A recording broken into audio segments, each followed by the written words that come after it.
Next year for the New York Yankees, I'll be building them all into puppets. Well, the anchor guys for some on-camera stuff. So it's very diverse. I teach for the Stan Winston School of Character Arts. If you know who Stan Winston is, I did puppetry class for them. So really involved, very wide in the industry. So if that helps. So in other words, when they ask, do you puppeteer all the time? I said, well, I have a hand everywhere. There you go. That good question. But any others? Yeah. Oh. What inspired you way back when? What inspired me? Well, I was inspired by many people. I started off in stop motion animation. I liked puppetry when I was a kid. I was a child actor for a little while. I did commercials, stuff like that. I still don't know what I want to do when I grow up. But I was inspired by Ray Harryhausen, and I knew Ray. And Ray gave me a lot of little pointers, but I love the art of stop motion, but it took too long. I was like, okay, I need something quick. I had worked on Sesame Street in the 80s with Carol Spinney, and I was doing more TV ops, that type of thing.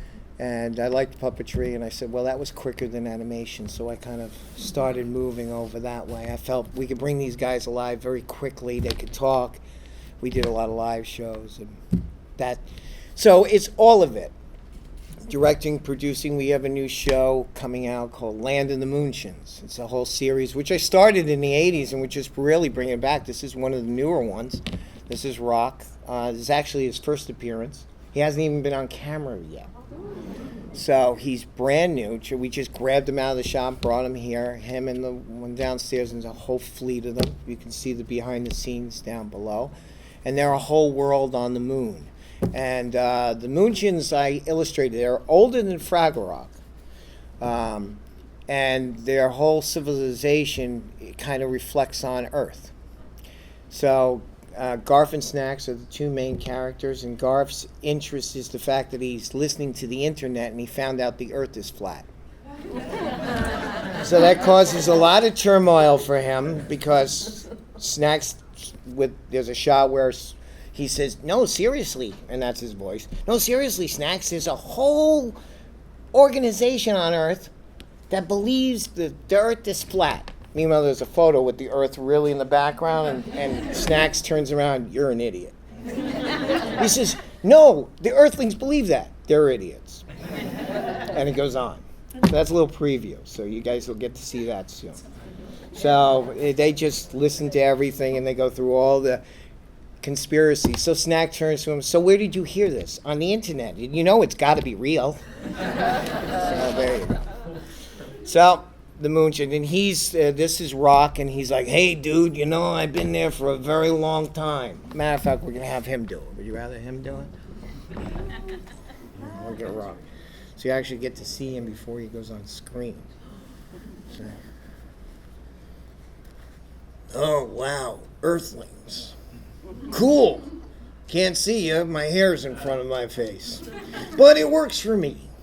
The Earth is flat, but personally I think it's a hologram. I heard it was a hologram. It comes and goes. It's just one of those things. Right? Do you believe that? What planet are you from? Nowhere local. Okay. See, on my planet, everyone's a local. Yeah, they're local up here, they're local out there, wherever they're local. All right, well, I'm going back on the post-mortem stick. Fun.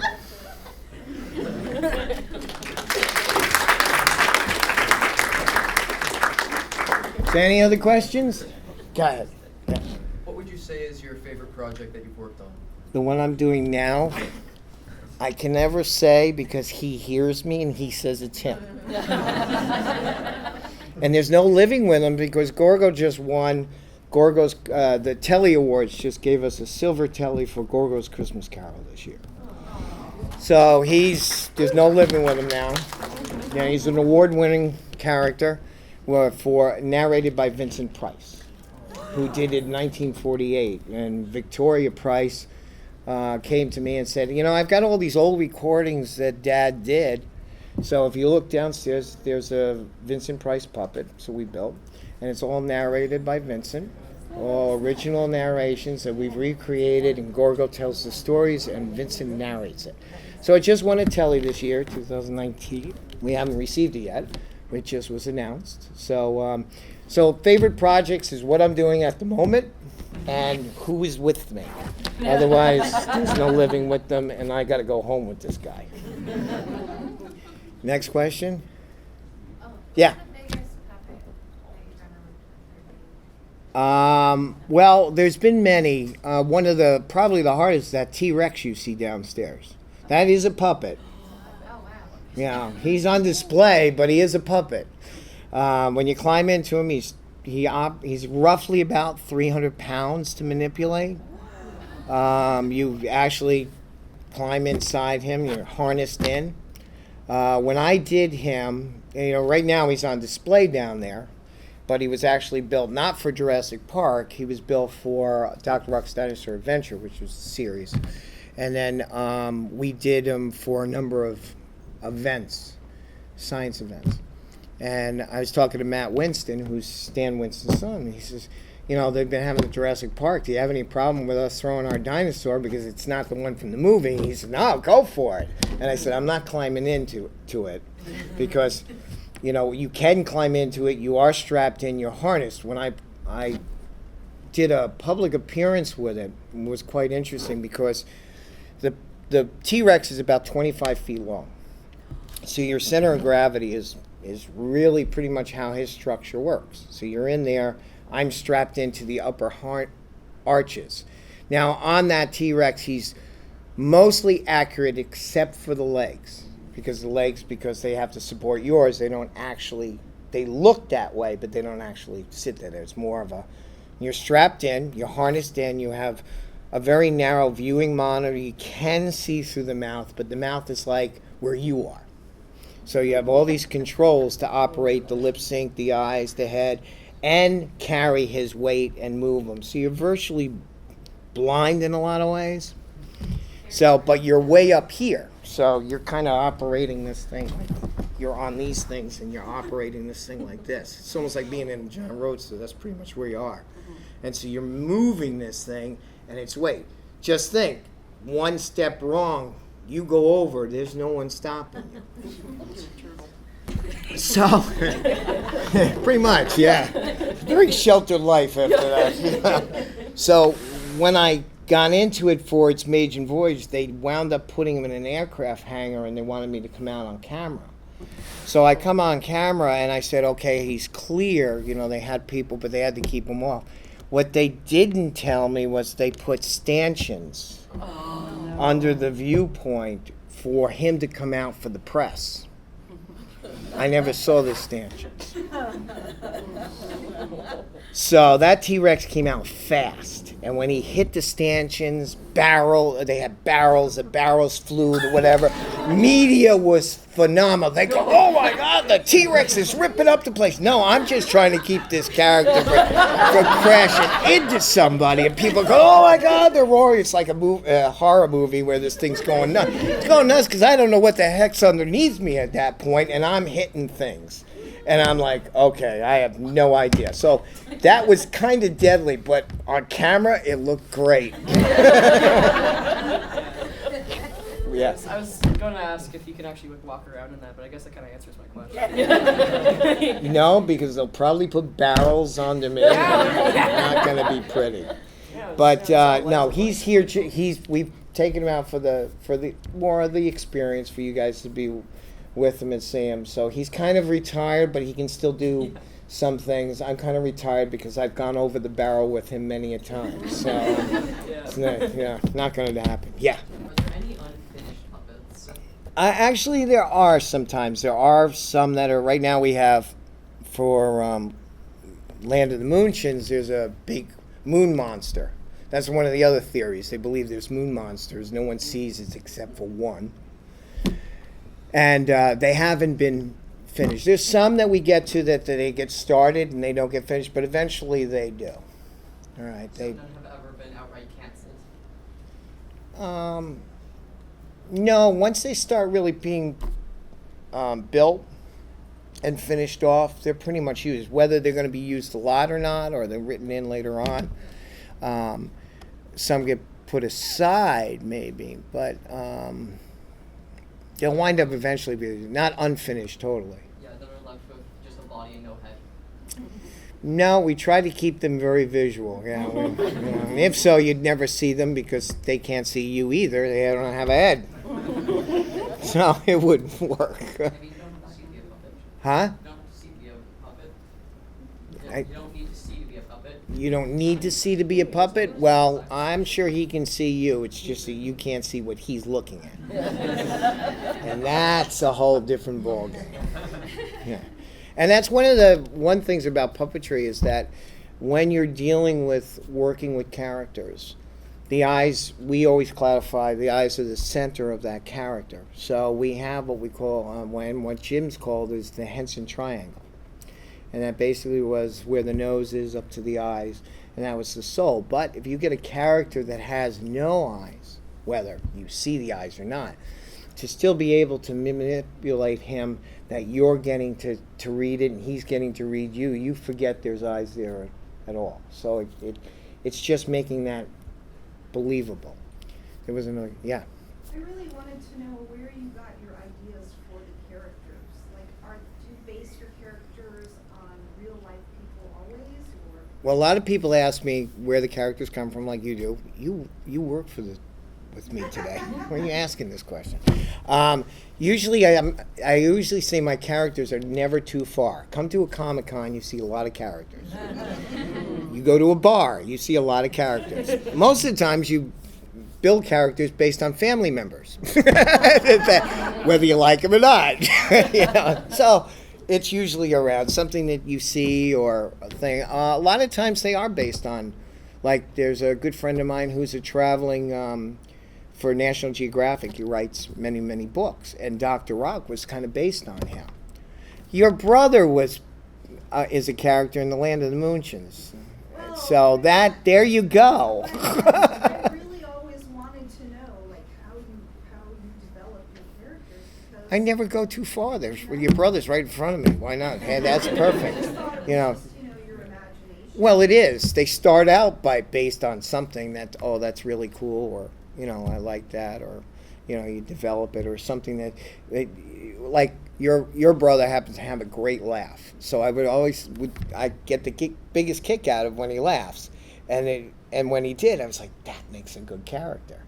Outside of him working for me and being a character himself, that you get to build on that. So there's little things you take from other people that that make it fun, and then they're very in depth because we kind of build a real history. We know what they think. We know how they think. They're not. We call them characters. We don't call them puppets. And you can ask Gorgo that. He'll tell you that answer later on. But we tend to think of their whole environment, where they came from, who they are, their history behind it. We need to know all that. So this way, when we bring them to life, they're pretty much all there, and they can answer anything being thrown at them because they know who they are. They're pretty comfortable in their skin or on my hand, whichever comes first. All right. Any other? Yeah. Are you involved in the new Dark Crystal series at all? No, I'm not. No. I did see Toby. Toby Froud has been working on it artistically, taking up his father's work. A lot of that was done in Europe, pretty much like Dark Crystal was over there. I think they wound up. There's very few that had worked on Dark Crystal outside of maybe a couple people that they picked. They got a lot of younger people over there. They've used a lot of staff over there. Some were picked in the Creature Shop in New York. I mean, in actually California. Though that era of Henson's is over for me, even though I stay involved with the family now and then, it's mainly I have my whole other career. I kind of went off, and Jim was really good with that. You know, he's like, hey, go do your thing. We don't want to hold back. So I was in and out. I had my own studio, so I would do something, but I wanted to do my own thing. So for me to go back, one, Jim's not involved, and two, you know, there's no reason to go back and do that. That wasn't a main role of mine. It was a good time at that point. But we were all very young and started our career. Rick Baker, does anyone know who Rick Baker is? Okay. It was funny because Rick and I was in California, and he turned to me and said, all right, Bill, you know, I almost worked for Jim. But I turned him down. He wanted me to run the Creature Shop. I said, smartest movie ever made. And he agreed. He wouldn't have been the Rick Baker we know today. So I think that has a lot to do with it. We started, we did a little something, and off. There are people that have made careers, like Carol Spinney and Steve Whitmire and those guys. But I didn't. I wanted to do my own thing. So, and I've been successful enough to do that for all these years. So I kind of like that. Jim gave me that insight to go do my own thing. But I really wanted to do that. I never wanted to work for Jim. I didn't mind going in and Johnny and I doing stuff and doing those things, but that's not where I wanted to be. A lot of people probably would have stopped there. You know, when I would work for Disney, they hire me to come in and do something. When you worked for Disney, or they hired you. So when I work for the networks, they're hiring me for what I do, not because I'm an employee of theirs. So it's a different world when you're brought in that way. And I never wanted to work that way for them. So I was very determined to have my own surroundings and my own studios, which we've done. Is there Somebody back there, John. Go ahead. Is there a big difference between making like characters and like puppets and things like that for like stage productions versus for like movies and TV and stuff? Is there like Absolutely. One of the things that, and a lot of my puppeteers, I've always had do stage, live show. The people that, when we did the Dr. Rock for Fox, it was also a touring live show around the country. We would do it up here, and we did it a lot in Rochester, New York, and Buffalo, and we would do all the malls. We had the shows all at the malls and all that other stuff. Because I feel, even state fairs and county fairs, that you do that live performance, you work with that audience, you'll be better on television. What people on TV, they're not, outside of what the Muppets do, your performance is much more real. Television, you're capturing at a point. It's a stop and go process like film. So you lose something. mechanics of stuff is like different. Yeah, so I feel if you can do a live show, you can do TV. Now, with TV, they may take your voice away and replace it by somebody else. Otherwise, there's puppet manipulators, and there's puppets here. One of the friends I have on the floor that's an incredible guy is Doug Jones. And Doug is, you know, probably, in my opinion, the Lon Chaney of this era, because he is just incredible. He can take those characters and and so that's the same thing. When we take these characters, you got to bring them to life. So I always say, if you do live, you'll have a better chance of doing TV. But, you know, that's where you get to really shine. If you can hold a live audience, you can hold a television audience. There was somebody back there that raised their hand and we didn't answer. Is this working out for everybody? Everybody having fun with this? All right. Yeah. Do you have a favorite puppet character? Do you have a favorite character to operate manually versus another? Okay, again, I cannot tell you that because there are prima donnas in the room that will say it's me, me, me. So I can't answer that for you. Okay? It could be a whole slew of things. So, if that answers that question. I just have a question, like, based on scale of production, like, the Dark Crystal, like, when it was made, like, it was, like, a huge production compared to a lot of puppets, right? Mm-hmm. Oh, absolutely. I mean, it was never done like that. You know, and Jim, being the visionary he was, he defied, you know, where it was going, practical effects, where things were going, and creating. He loved gadgets and stuff. He inspired a lot of people, even Stan Winston. Stan was a makeup artist. And then saw Dark Crystal and said, oh, I could do that. And then he he took that idea and said, "Oh, I could be much more than a makeup artist," and then developed the robots for T2 and Terminator, and then Jurassic Park, and he was inspired by what Jim did. So there is a lot of that, back and forth of different things. Jim was inspired by Walt Disney, so it's just a different medium, and I think that you get a chance to see the scope of what Jim did on that movie, which never was done before. And again, it was not a successful film. Most people don't realize it. It came and went. Jim didn't really understand why. It was not a successful movie. Hollywood didn't know what to do with it. Right. They don't have any lead actors in it. They don't have any real actors, and then at one point they weren't even going to use real dialogue. They were going to subtitle it, because the Skeksis all had a different language, and so they weren't even going to do that until people turned around. No, we're going to get killed on this one. No, if everybody has to sit and read it, it's not going to happen. So that was changed, but that was changed later on. The film was already then they added a lot of the voices and stuff. Because they went through a lot of development. And, so different things. During that time, what I could remember, probably David could probably tell you a lot more, because he worked on the movie side. I only saw what was going on in the New York side. He was much more involved with it than I was, because, that just wasn't my role at that time. And, but it's a success because of you guys, from VHS to homebox to DVDs to that's where it became, where most cult films came from. Labyrinth was the same thing. Labyrinth was not a success. It was not at all, and Jim didn't really understand that. Well, people didn't want Jim to do anything but the Muppets. And Jim didn't make things for children. He made things for all ages. Sesame Street just gave him the strength to do the things he wanted to do. So that was, again, that development. You always take from different things. Were there a lot of characters from Labyrinth that were yours? No. Labyrinth was designed by a number of different designers at that time. Froud, again, was very involved with Labyrinth. So Jim stayed with the Froud concept at that point.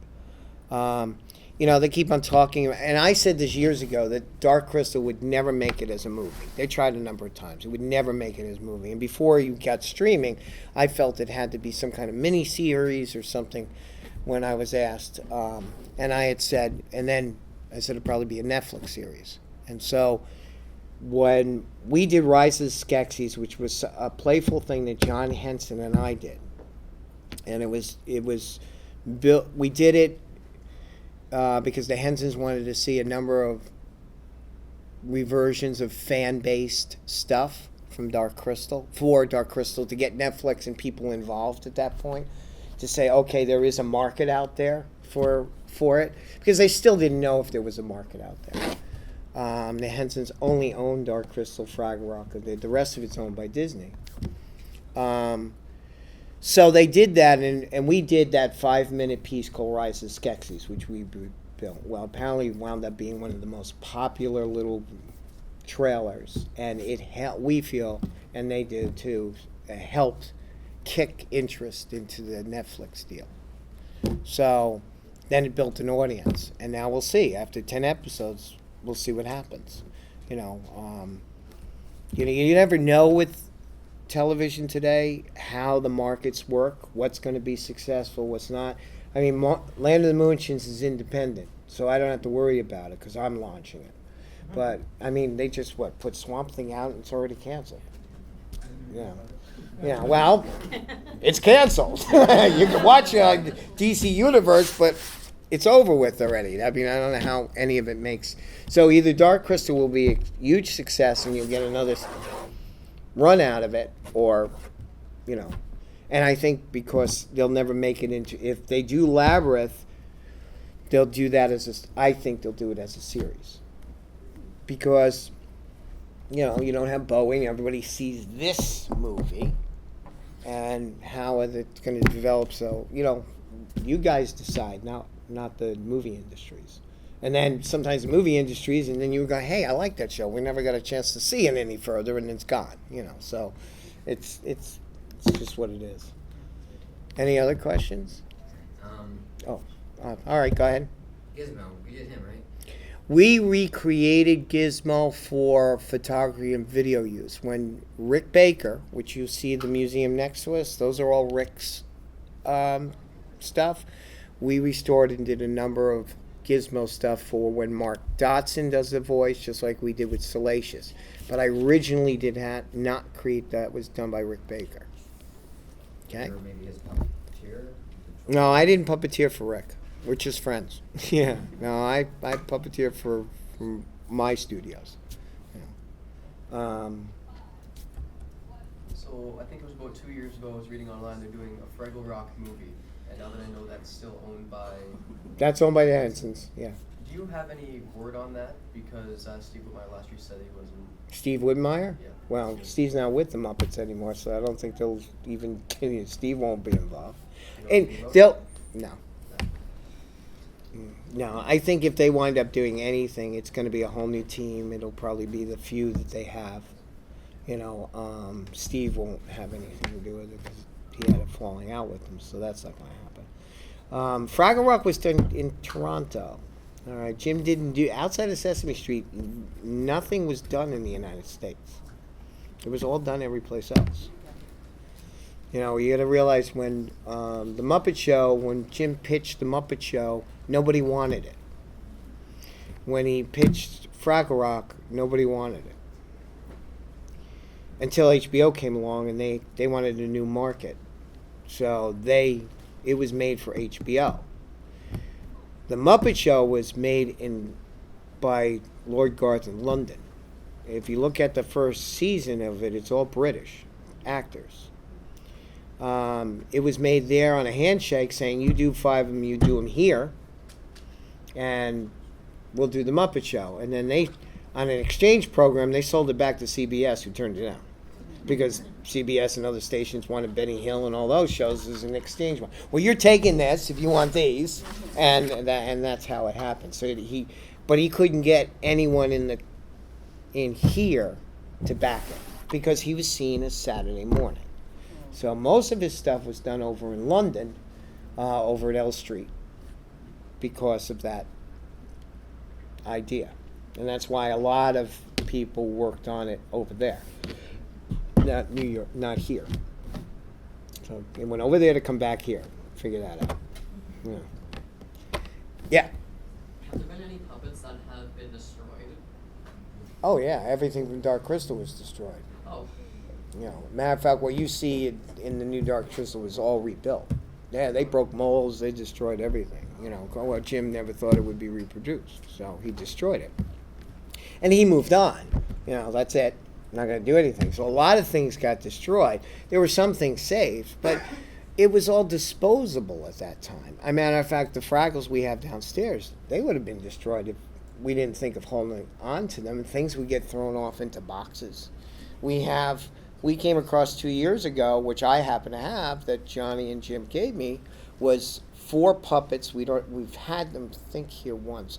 4 puppets we unveiled that was something that Jim and Frank and Don Saline performed in 1986 on the Ed Sullivan Show. We still have them, and they're still in great shape, and I unveiled them. Now they're 51 years old. But stuff like that just didn't exist or got destroyed. It was funny because there's a guy named Bob Burns who has a big collection, and I have a big studio in New York, and Bob says, if I knew we had that studio, Fox was getting rid of the whole Alien set. We could have sent it to you. Of course, now you want to go, that would have been nice. So when you see things, a lot of times it got thrown to the side. That museum next to us, those things are rare. Rick closed his studios and then sold off a lot of the stuff. The characters we have are all the originals, and we've never ever sold my characters out or any of the things Henson stuff. Everything you see down there is made at that time, whether it's 20, 30, 40 years old or brand new, like him. He's 20. you know, that's the thing. We've held on to it. It's been in my agreement for anything we've done in the last 45 years that it all comes back. It's owned by the studio. And we can control, and that's why we've been able to, and we own the largest puppet projects. Matter of fact, most of the puppeteers you see don't own their stuff. I probably do own their stuff. Or I own everything, but everything else we've owned, it's just been something I did from day one. So everything you see we now bring to these shows, and we've changed it out, is all the original. The T-Rex original, all these things were, and if they were made for one commercial, they're still the originals. So everything you see on that floor is brand new. Or, I mean, meaning it's an original piece. The only one down there is the red. That's that because the other one's in the Smithsonian. But the monster and the one in the back, if you look at that Fraggle, that's the original prototype Fraggle. That's before the first 5 were made. And then the sea monster is from 1984, episode 2. We saved him. We have the whole body. We just bring the head. So he's an original from '84. So what you see down there is even Audrey too. They're all still used, or they're kept. We take them for you to see. So there's nothing that, even that little Eddie Munster is brand new. That one's brand new. We're always building something. It's Salacious, that's over in the Star Wars section, is ours. We recreated him because the original one's gone. And we recreated him for Mark Dodson, who's his voice. But the 501st has asked us if would we create one for those guys down there. We may do it. So we do that just really for the fans, for you guys to see them. You don't get to see the real ones here. Gorgo is a genuine Muppet. Most characters, and the reason why you can tell that is that their numbers are in their bodies from when they were developed. Their code numbers are there. So in the base of them, they're signed the date and the project that they were originally created for. So like if I go back to the 51-old Muppet ones that I have, that Jim and Frank used, their number is 621, 622, 623. So there were 600 puppets built before they aired. So then when you get to the Fraggles, the numbers got longer. Okay, you get to, I forget what his number is. It's in there, and that's how we know, because they're all coded. So his code would be like something 2019, blah, blah, blah, blah, blah. Same thing with him. He would be, what, 2000, he's 96. So, and then you would go back. So they're all marked, and that's how we know, and they're all tagged. So if we had to trace a Muppet or trace one of my characters, they're already graphed. So, way before we started graphing people. So, any other questions out there? I don't even know what time it is. So if we're still going good, I don't know. Huh? Oh, well, keep going. Any questions? Is this interesting enough for everybody? Yeah. Number one. Huh? What was puppet number one? For me or for Henson? Either. Both. Okay, for Henson, from what I gather, probably were the Sam and Friends characters that he did in the 50s. Which was a really funny story because I had all those tapes that I had to orchestrate for Jim and Jane. And Johnny came over to the house. We had the editor at the house at that time. And Johnny comes in and he sees these black and white videos of, commercials, Wilkins Coffees and all this. And he's looking at them and he's like, who's those? Who did those? I looked at him like, your dad and mom, why? He had no idea. He had no idea it was theirs. But probably, I don't know if they numbered them. I think that was something Don Celine started. As far as ours goes, my originals go back to probably 74. One was a mouse. Oh, well, actually, the stop motion was a cricket, but then it went to a mouse and then further on. So I guess, so those numbers have, we lose track. We just know they're cataloged or whatever, for whatever. Yeah. Did you or your company or anything have anything to do with the Muppet-looking characters on Happy Time Murders? No. No, that's totally recreation of someone else's. Yep. Yeah. That was all, and that had nothing to do with Muppets. Okay, you got to realize that that's not Muppets. Muppets is owned by Disney. Happy Time Murders would have never happened under the Disney umbrella. Not at all. Those were what they call Henson alternative. Yeah. So, it had nothing to do with that. Probably a different design. Is there like legal issues with that? What do you mean with the Muppets? Yeah. Or Henson alternatives? No, the Hensons could, do anything they want with a new character. But Disney in 2004 bought the Muppets, and whatever those numbers of Muppets were, under that, Kermit and Miss Piggy and all that. All that was, given to them because Jim had originally felt, and I think he was right, Disney would have been the only ones, not that they have done anything right since, but they would have been the only ones to keep them going and had the strength to keep them going. And that's where he thought they would go. And that's why he was going that way. Because the company Henson Productions didn't have come about until 87, 88, because they changed it to a production company because of the Disney deal, which didn't happen at that point. It was in the middle of it when Jim died. And then it floundered. And then it was sold off to a German company for a lot of money, which floundered. I call it the Muppet Enron. And then it came back and then rebought, and then Henson's tried to do something with it, and they, had their ins and outs, and then finally Disney bought it back, which is probably where it needed to go. But the Henson Productions have nothing to do with the Muppet production. They probably support it somehow, but they're totally, yep. I don't even think they get along, but that's okay. Any other questions? Yeah. Could you tell us a little bit more about the construction of a puppet, like how many people are involved or what they're made out of? All right. For example, every character comes from a drawing. So all the drawings you see on my table, originally I sketch them out, or even the little squares or anything you see. I will start them out that way. I'll do a sketch, a drawing.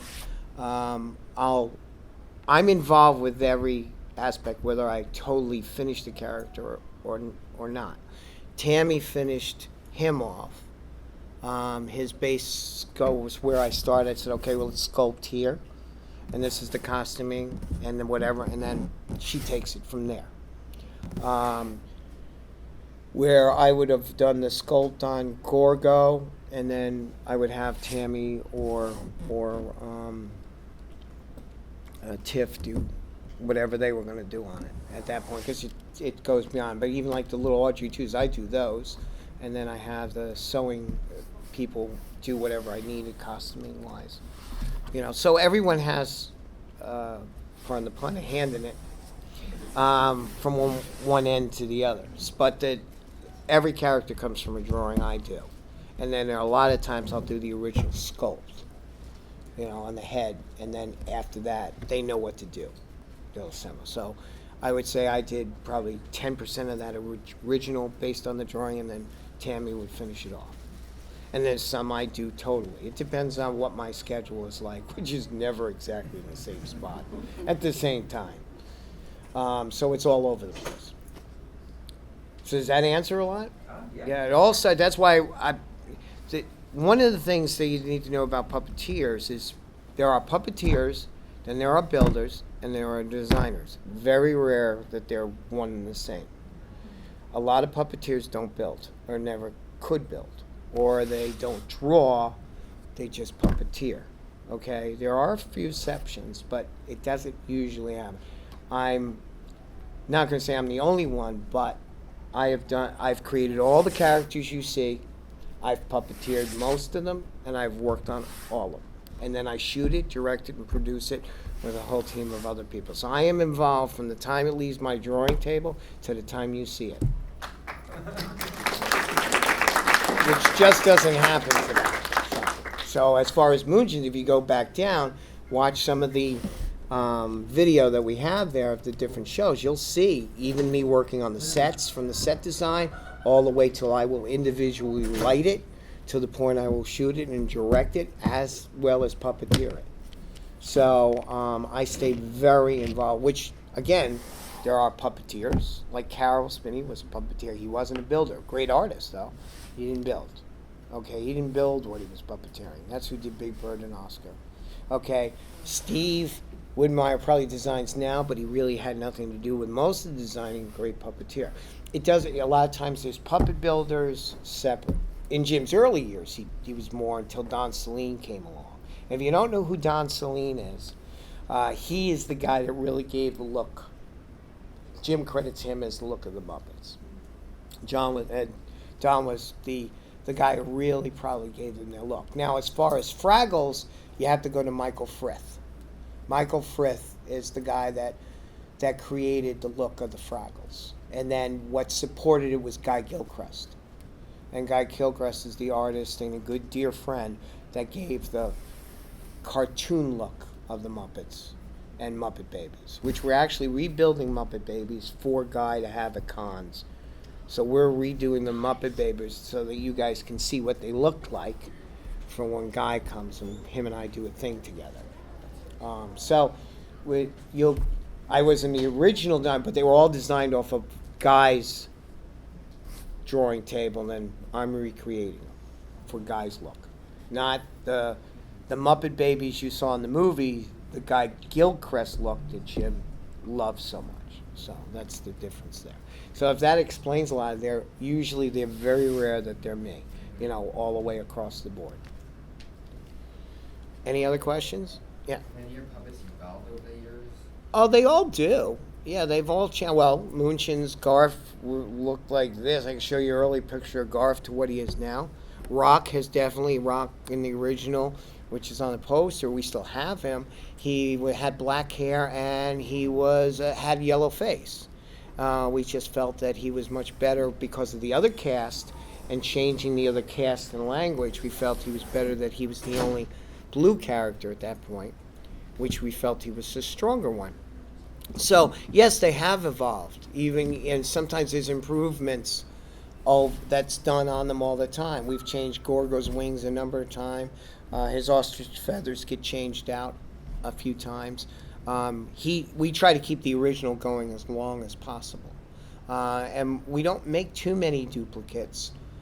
Dr. Rock, we had many duplicates, and you would see the changes. But that went on with Miss Piggy, and that went on with Kermit, that went on. They would define something, and it also depended on who performed them. I mean, no one performs him but me, but, I'll go from Garf to Rock, change the voice, and do a couple of it. I'll even do the one girl, even though there's a cast of other girls. At one point, just to go back, Miss Piggy was originally performed by Richard Hunt, and before the Miss Piggy and I guess Richard did whatever, and then went to Frank Oz, and then Frank did the Miss Piggy now. So sometimes it's changed puppeteers, as it did with Kermit because of Jim, to Steve Widmeyer, to I forget who's playing him now. So, and then the puppet gets altered a little to fit that person's hand. Yeah. Any others? Yeah. Well, it's in production. We're filming now. Okay. It's all revolving around my schedule. I shoot again on Tuesday. We do some updates on Facebook. I would watch it then. We're not rushing it because we have control. So my schedule is erratic. I'm always some place different and try to do cons. So we shoot it on my schedule based on that, and the crew. So we'll post, like you'll probably see something like Wednesday or Thursday, go to Bill Diamond Productions, plus there's new platforms being made. So you'll get a chance to see a lot of behind the scenes. But then again, at this show, watch the behind the scenes of the making of that. We have a young puppeteer, I think she's 18, that works on it. She worked on Gorgo's Christmas Carol too. So we try to get some new people in there. And some of the builders, like Tammy, who's an incredible sculptor and artist, she puppeteers too. Outside of, so they get a chance to wear different hats. They can go from camera to, because our studio is more controlled. And our studio is about the size of this building. Gives you a sense of scope. We're in New York. We're about 8 hours away. Otherwise, I would have no place to put a T-Rex. Any other questions? Yeah. Yeah, I guess his back is to me, so that must mean something today. Yeah, but yeah, we do. Go.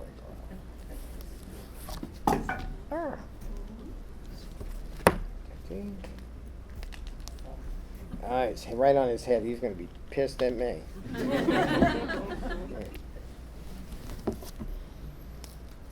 The thing is, Gorgos has detachable. This is going to hurt.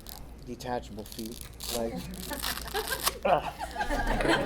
He's not going to be happy. Really, you had to go there. Hi, folks. How are you? Everybody good out there? Good. Good to see you. It's nice to see all of you. Now that you've been bored for the last 45 minutes by this guy. Move my legs. Sit over there. We'll walk later.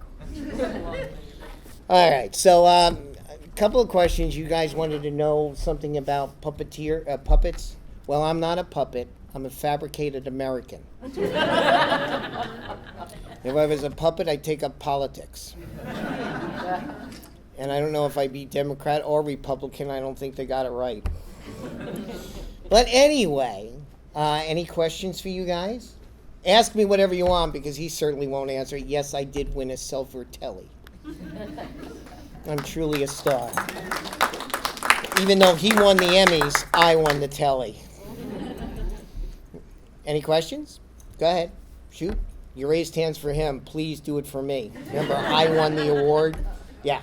How do you feel about the guy that's got his arm in your...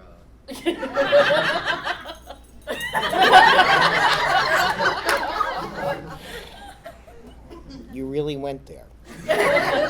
Someone had to. He feels he's my backup. This is not something I buy Roto-Rooter for at all. Move on, next question. Yeah. Do you ever feel you want to evolve into an animatronic one day? Really? Where are you getting these? You going to a Comic Con or something? What's the deal? Animatronic? Why? Yeah, boy. I'd rather stay with the hand up my ass. You heard that from me here first, yes. Next. How do they treat you crossing the border? You know, that's an interesting thing. I do have a multi-pass, and it's not a Fifth Element thing. So just so you know. I do. They let me go through because I'm a gargoyle. They usually think I'm on top of buildings. And everybody asks, so you've been around for centuries, 3,000 years. What have I seen different? Well, fashion's changed. Nothing else, just fashion. It's gone to more clothes, less clothes, more clothes, less clothes. Yeah, fashion. That's about it. Earthlings are pretty boring. Okay, next. Because we're not doing well on this side of the room. I'm just telling you. Oh, yeah, you. I was wondering if you had any love interest. Oh.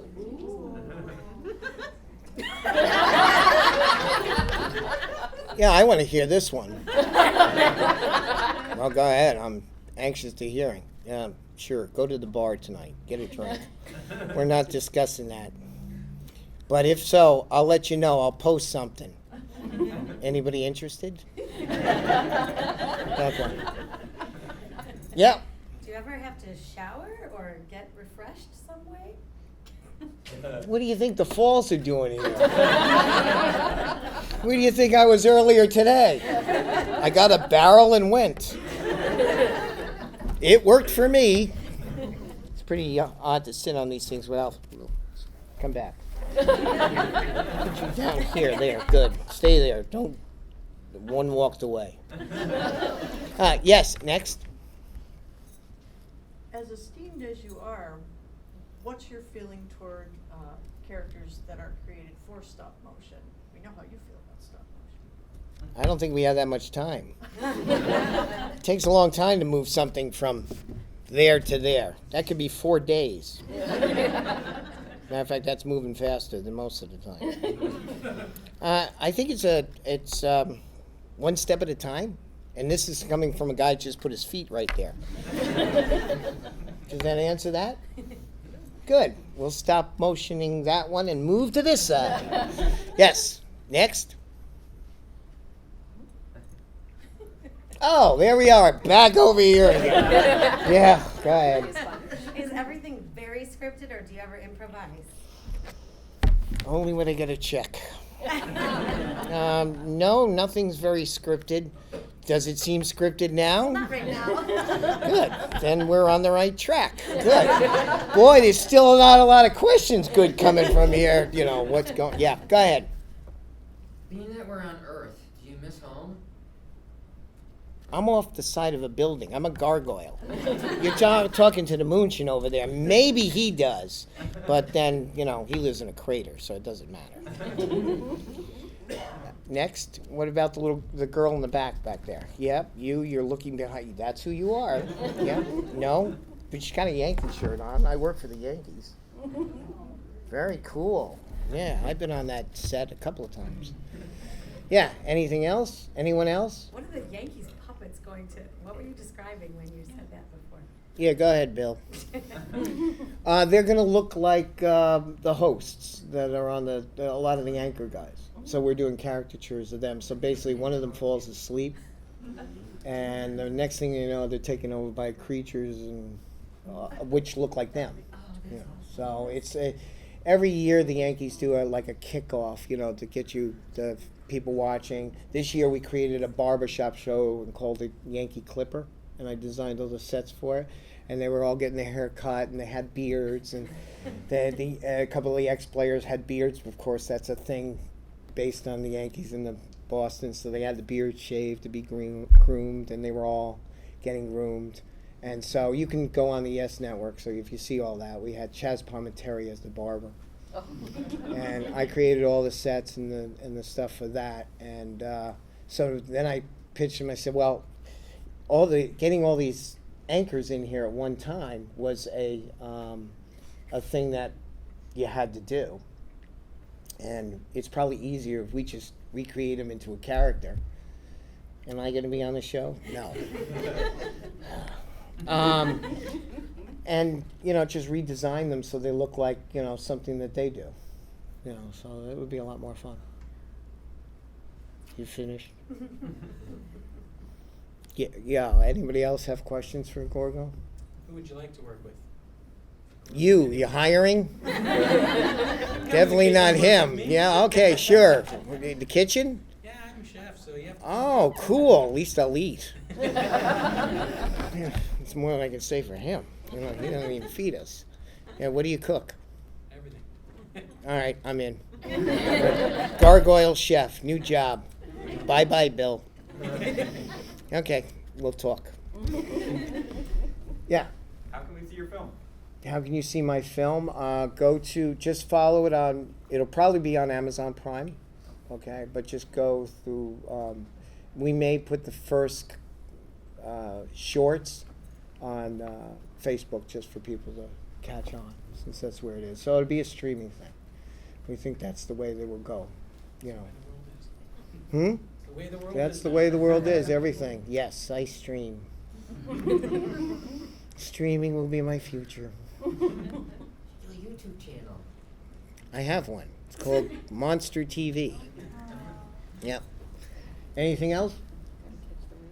Yeah. I usually think of gargoyles as being made of stone. How did it come about that he has feathers? Because being stone's illegal?